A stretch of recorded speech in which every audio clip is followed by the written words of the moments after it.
tiempo de morir, tiempo de nacer y tiempo de morir, tiempo de nacer y tiempo de morir, tiempo de nacer. Paradise, paradox. In today's episode, Kurt and I were going to start a little series that we're going to call Anarchapulco Nights. What that's about is from the event Anarchapulco, we talk about the stories, the changes, the experience that we had while we were at Anarchapulco.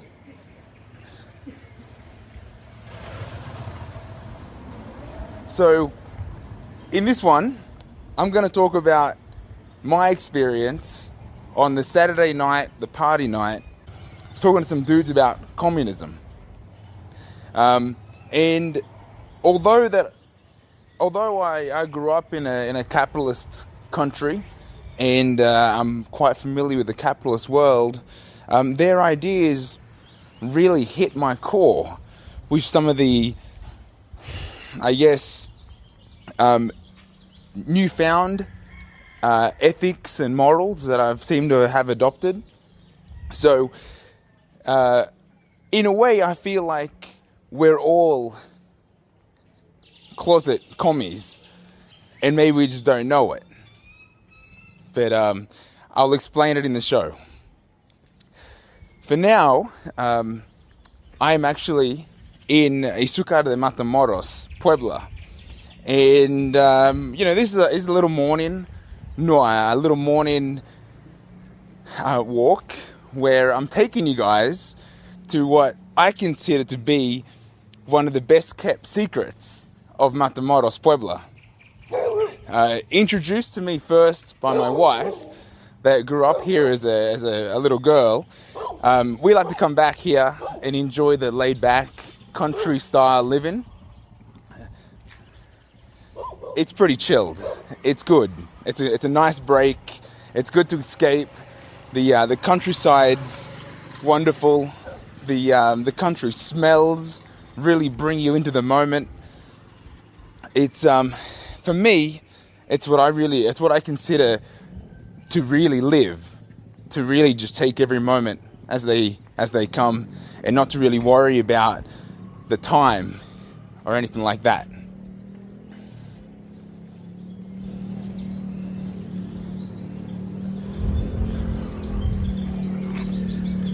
Now, just touching back on Anarchapulco, because, it was a pretty heavy shift in my dimension. We're talking about ideas. That's kind of what we talk about on this show. And the interesting thing about ideas is that a lot of people don't think about them like maybe the way they should be thought as. Let me explain. An idea is a little bit like a virus. It infects you, it consumes you, and then you can't rid it. Once you learn something, you're unable to unlearn. That's what happens. You think about it, you have an idea, you think about it, and it gets trapped, it gets stuck, and then you become the idea. It's just up here, we're not far.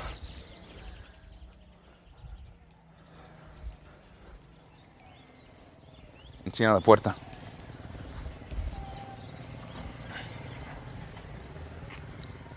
Here I have for you the secret of Matamoros.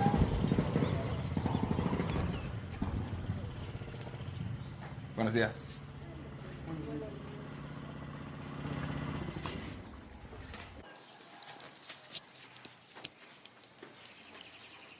So here it is. Here I present el pan quintelero, or pan de barrio. Depends, it has a couple names. For the meantime, we can just call it sweetbread. So here we can see the whole setup, the whole process. It looks to be like a dough that's slapped into a bowl of sugar, red or white, that's thrown into a wood-fired oven where the sugar turns into a crusty glaze. And here you have the sweetbread of Matamoros. while you guys that are watching online can see the whole video process, I'll take care of a little business. For all those that like to show their support, up the top of the paradiseparadox.com, there is a link to PP t-shirts, which shows all the designs of the Paradise Paradox t-shirts. I think they start around $10, so they're not that expensive, plus postage. So you can slap one on and show everybody that you support the Paradise Paradox. And they're pretty cool, because Kurt and I designed them ourselves. And it's really cool that people enjoy sharing these ideas. And we kind of play it down a little bit, like, we're just talking smack or just having fun, having these conversations. But it's a little bit more than that. It's you're allowing yourself to be exposed to alternative thinking. So back to the broadcast. Let me get into my story. Let me talk about communism, and let's get into it.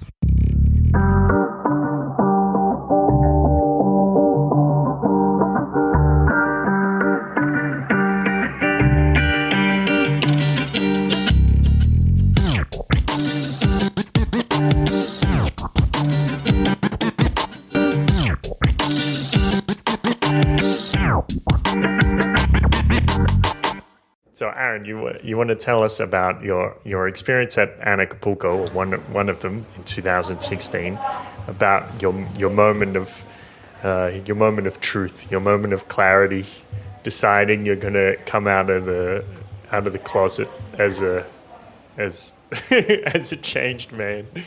Yeah. Tell us the story. Closet, jumping out. Okay.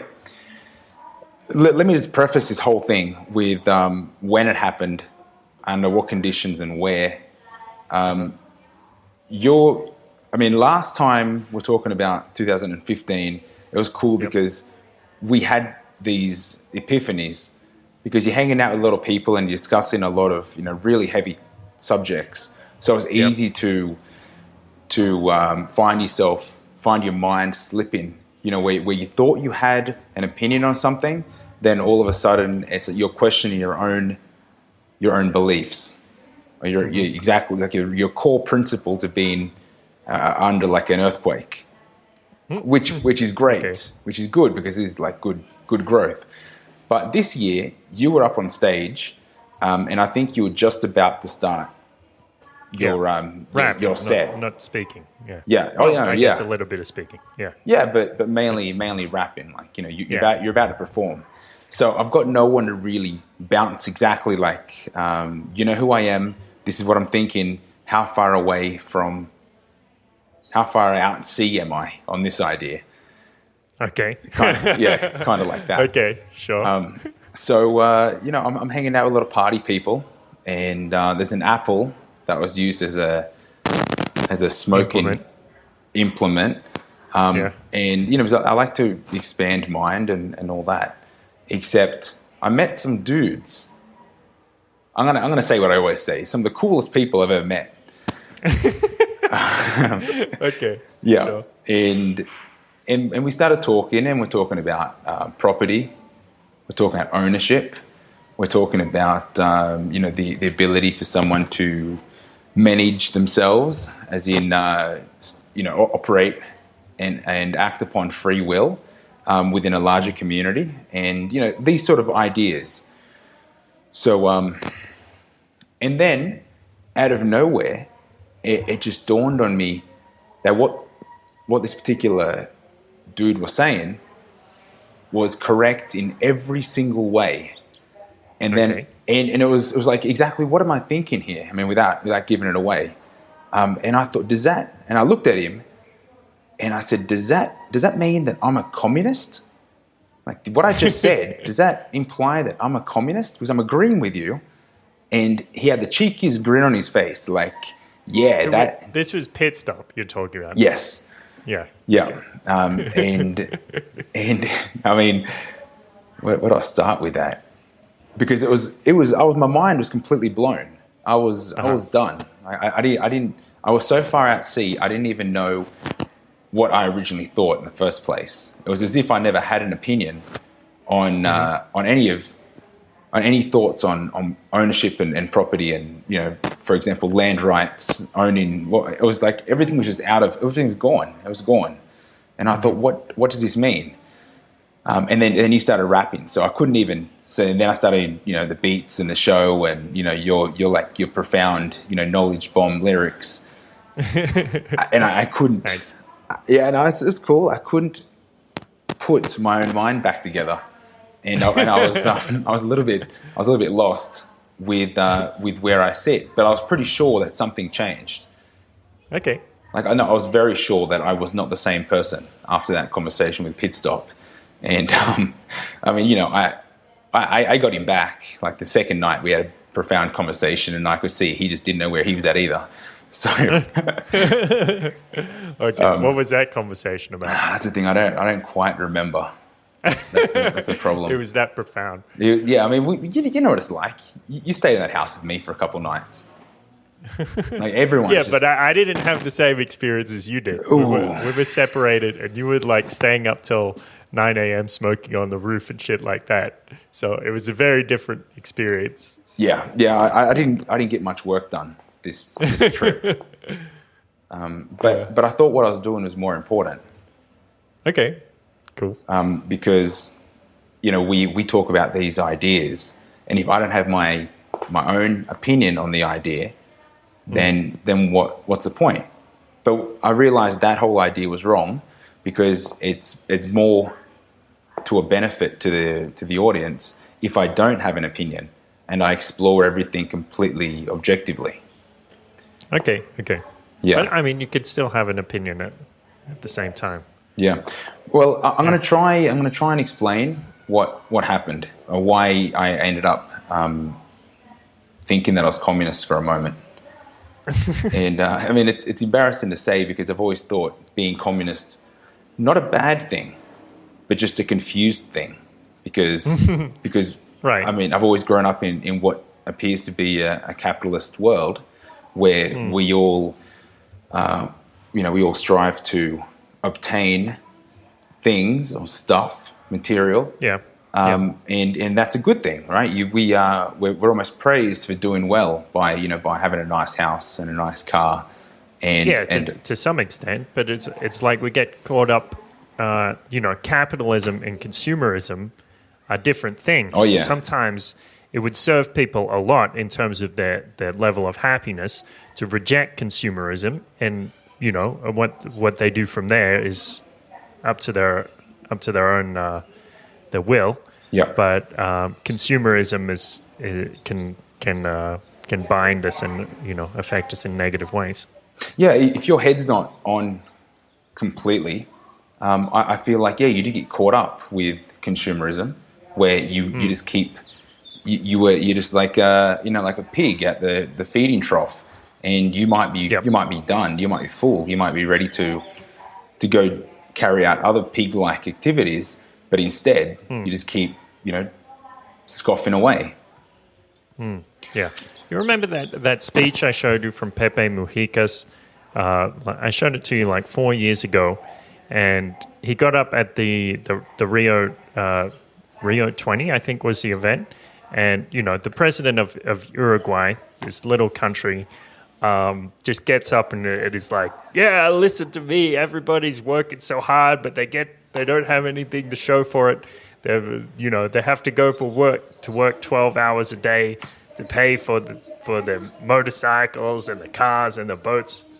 You don't remember it, obviously. No, I can tell by the expression. No, I do remember. I just can't remember what he looks like. Yeah, okay. I mean, he's a big guy. Yeah, he's a guy that has mustache. He has a bocho as well. He's like the poorest That's president. Right. That's exactly the guy. Yeah, the poorest president. Yep. Yeah. Yeah, I mean, and I was like, man, this guy's right on. Why hasn't he been assassinated yet?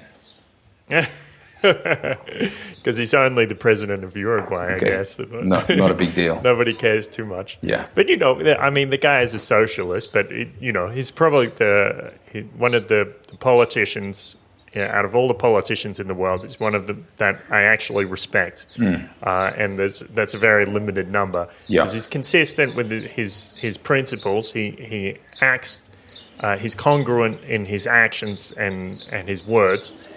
And, that speech, it's a great speech. We'll put it in the show notes. I agree with everything he said. Like, he's talking about the evils of consumerism and getting tied to debt and yeah. Yeah. Okay, so we're talking about, I think we've got to work out, there's like 4 different things we're talking about here now. Capitalism, consumerism, and then socialism and communism. Right. I mean, like 4 different worlds, even though they all overlap, in reality. So what happened for me was I thought, I'm at the anarchist conference, and, I strive as well to understand these as much as, I guess, anyone else. But, we all get confused in our own opinions. And I thought, okay, well, capitalism is good. Otherwise, who's going to be innovating to want to, keep growing, and whether it's technology or whether it's, a better way of a better social system, a better way of living. And by that, I'm talking about handouts or free medical, nothing like that. Just the way people interact with each other. Okay. So, and then you look at the way that we're operating right now, and we're like, well, if this is capitalism, and capitalism is supposed to be like the way of the better way of doing things, why isn't it working? Like, where are we getting where are we getting messed up here? But this is the thing. I mean, what we have at the moment in a lot of the West is what some people call capitalism. It's one definition of capitalism, but it's when people say a word like anarcho-capitalism, or when a proponent of capitalism talks about capitalism, that isn't what they're describing, because, like in Australia, you don't have a free market. It's not like you can just start a business without having to ask the government for permission, without having to beg, get down on your knees and kiss their feet and say, please let me start my business. You don't have that. That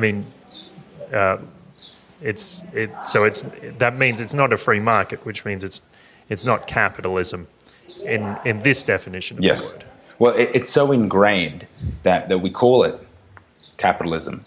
We accept it as capitalism, yet we're all aware of the process, and that process being the endless hoops and then the endless requirements and prerequisites just to get to the hoops, so that we can do that, do the hopping and the jumping, and then we can say, okay, I have a business. But by that point, the business model is so tarnished that it's very difficult to make anything that you'd consider a profit. So then you start going to the other side, and you're looking at tax advantages. And I mean, like, you're not working a free market system. You're working the system as in hoops, and then how can I benefit this tax-wise? It's like we're so, as a society, we're so brainwashed in what a free market could be, that we think that we have one, when it's so tied up and chained up, and we're stuck in pens, and we're chained in there, and we're told what to eat, and we're told where to eat, and it's really disgraceful. So I mean, no shame on me that I'm a little confused. Sure, yeah, that's right. So I come back to thinking capitalism's okay, now that I'm starting to understand what exactly that is. And I'm talking more like the free market side, where, and that's really been because of my street education here in Mexico, when I can see what people can do when there's no one stopping them from doing it.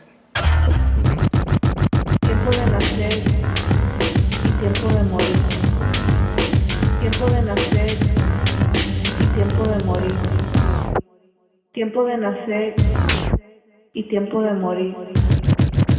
Tiempo de nacer. So I've got that idea.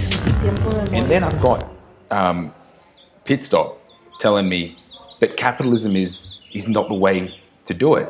Otherwise, you're always going to have somebody that's going to, even in a free market, acquire property, acquire stuff, and have that evilness to want to continue to acquire until there's nothing left to acquire, and there's that 1% that owns all the wealth in the world. And he's like, but I don't buy that argument. But I do think like these guys like Kenny and Pitstop and Twiggy, and they like these ideas of communes, like intentional communities. Yes. Where people get together and they offer what they have, they do what they want, but they do it in service of others. And that seems really cool, and I'd like to visit some of those one day. But those can exist within capitalism, that is within the free market, because you can associate with whomever you like. You can start an intentional community, and why not? Or a kibbutz or whatever you want to do. But the argument that somebody is going to start acquiring everything, I mean, in general, monopolies are things that come from governments, and government is actually the biggest monopoly, because they say, hey, we're going to have a monopoly on law, we're going to decide the law, we're the final say when it comes to law. You can't go to an appeal process except through us, and we're going to have a monopoly on the enforcement of the law as well, through police. You can't choose. Well, you can choose another security company, but you can't choose another police company exactly. Just through those two or three things, like the judicial branch, the executive branch, and the enforcement branch of government, they've taken these huge monopolies and they can use that to enforce other monopolies, which is generally what they'll do. So, like, for example, if you look in, say, Russia, Putin comes up, takes control of the government, and he says, okay, you know who's going to run the oil companies? All my old ex-KGB buddies. Yeah. And, they control the oil industry. But in a free market, well, how do you do that? I mean, which would be easier if you had, like, say, you're working in a free market, I'm working in a controlled market with a government, and I have a supermarket in this town of 1 million people. I go to the mayor and say, hey, listen, I want you to implement a license, which means people need a $10,000 license in order to start a supermarket or another market. Whereas, and that means that I'm going to have a lot less competition. But for you, if you're in a free market, well, what do? What's your first step in trying to create a monopoly? Yeah, that's a super question, because I agree with you that governments and their interference and regulations, what causes monopolies in the first place. I've got my head around that pretty well. The monopoly on money, I think, is the killer. Yeah. Well, there you go. That's because if someone has money, then they can buy themselves a different level of court series. They can push things to a higher level. They can literally buy their way to. I'm just going to get a team of lawyers all of a sudden because I've got the money to do that. Or just buy the judges, Yeah, if you got the money, everyone's got their price. Just ask for a favor from the prosecutors and tell them not to even prosecute you, which seems like is what probably happened. Well, what might have happened in the United States with the with the 07-08 crash. There's no prosecution that happened because of that. That's a clear-cut example of the corruption and interference of having monopolies on things. But it was exactly that. It was exactly the monopoly on money that triggered my clarity, because until I got to the idea of the monopoly of money, I thought, you're right. There's always going to be psychopathic, sick people that want to acquire everything and send the world to hell, kind of like what we've got right now. And it's only because of the access to funds and value to manipulate that acquiring. However, what I couldn't get through until I think that this might have been the conversation I had with Pitstop the next night, once I got my head together, was we now have decentralized cryptographic money systems, electronic ledgers of trade. So the fact that anyone can just make up their own money. And I mean, Bitcoin's cool. I got no qualms with Bitcoin, but I think anyone that thinks that we're only going to use Bitcoin is probably a little naive or early in their in their crypto education. I think if we go to these communities inside communities, why can't they have their own trade tokens and things? So sure. Well, so some of them won't necessarily want to use money, and that's fine as well. Yeah. So and then I'm thinking, for this to happen, because I'm going to go a little esoteric. For this to actually go through and happen, for us to shift from the world that we're in now to a world where other people are thinking about other types of communities. I mean, that's a totally different way of wanting to live. So they've already got a different level of consciousness. I think we're all going to appreciate each other's different levels of consciousness. And if people want to live in a city and in a job and keep living, the way we are now, that's cool. But if people want to go out and live, a community style, no money life, that's cool too. And we're going to have these worlds side by side. Yep. What's going to allow that to happen is the fact that we're going to have a world that's going to respect different levels of consciousness. And in this world, you're going to have a more equal level of people wanting to acquire everything and other people wanting to give everything away. Because I mean, even in my own life. But it's also the middle ground as well that you're missing, because the thing is, if somebody does capitalism the right way, what it means is they provide services for others in exchange for money or something else. Yes, so they do something good for another person, and that other person wants to do business with that person because they're doing good, because they're providing something that's high quality. Well, I'll throw this idea at you: the concept of voluntary tax. Most people laugh, and would say, "Well, who would pay their tax if I can choose not to pay my tax?" And the majority of people that choose not to pay their tax are choosing not to pay their tax because they're forced to pay their tax. If I could choose to donate, and I got a perfect example. Yesterday, I was looking at I went on to liberland.org, I think. And I'm looking at how do I sign up, because this is a month or two out and I'm still going through my business cards that I acquired at Anarchapulco, because I mean, we've been pretty busy working on side projects, and I've been traveling a whole lot and moving houses and whatever else. So I've got a box of business cards and business and notes and things I got to get in touch, people I got to get in touch with. And I found this card, and I was like, okay, I'm going to go to that site and I'm going to sign up because I need to know what's going on. And apparently they're going to have like a music festival, and you can become a citizen and all that. So, it's a cool example of a free land. And I'm going on. I'm signing on my account, and then it's got at the bottom is a checkbox that says, "Would you like to become a citizen?" It's like normally the terms and conditions. I agree if terms and conditions tick. The next one is, would I like to become a citizen now? Just get it over and done with. Just do it. So I'm like, okay, I'm interested in what this tick box does.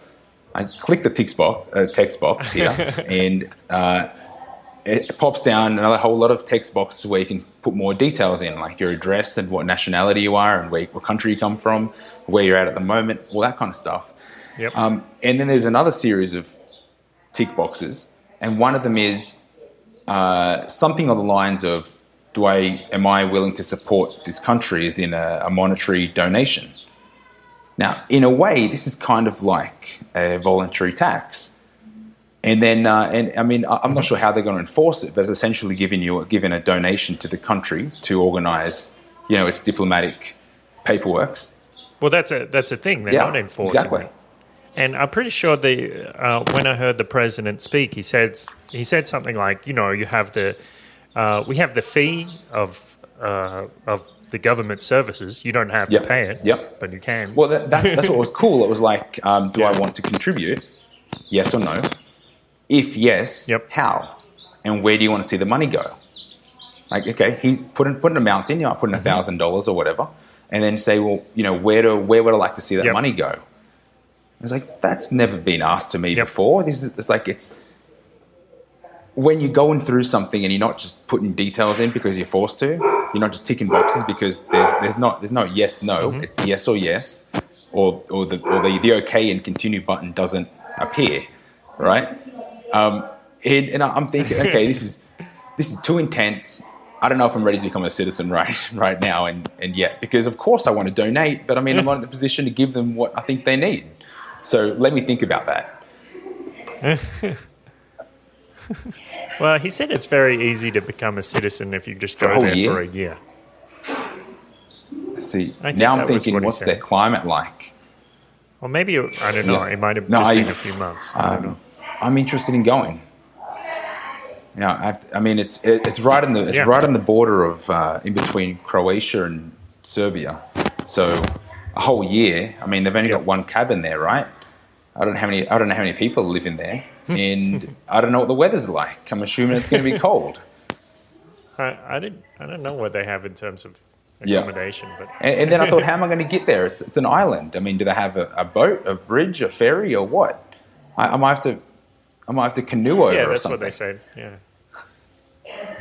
Yeah. Possibly, well, anyway, so that's my example of the first time that I've encountered a voluntary tax, which just shows that we're on a planet that's so it's in a change so dramatic that even someone like me that's looking for that change and is going to embrace it got a little spooked and had to put that on hold of whether I want to become a citizen of a place like that. Because I feel like if I do want to become a citizen, I should be donating something. I should pay some kind of tax, knowing that I am for what they stand for. The problem is, how much can I give right now? I've got to sit and wait. Tiempo de nacer y tiempo de morir. Tiempo de nacer y tiempo de morir. And there you have it, the delicious sweet bread of Matamoros. So, if you enjoy the show, please leave a comment. If you want to see the show notes, visit www.theparadiseparadox.com/100, episode 100. Yay! We made it. Otherwise, please check out our other episodes. If you enjoyed this one, you're probably going to enjoy other ones. We cover a whole range of topics, a whole lot of fun. Something you want us to cover, send me a message. You can catch me at BattleAZ. You can get in touch with Kurt at Trouble Bubble. Ciao, baby.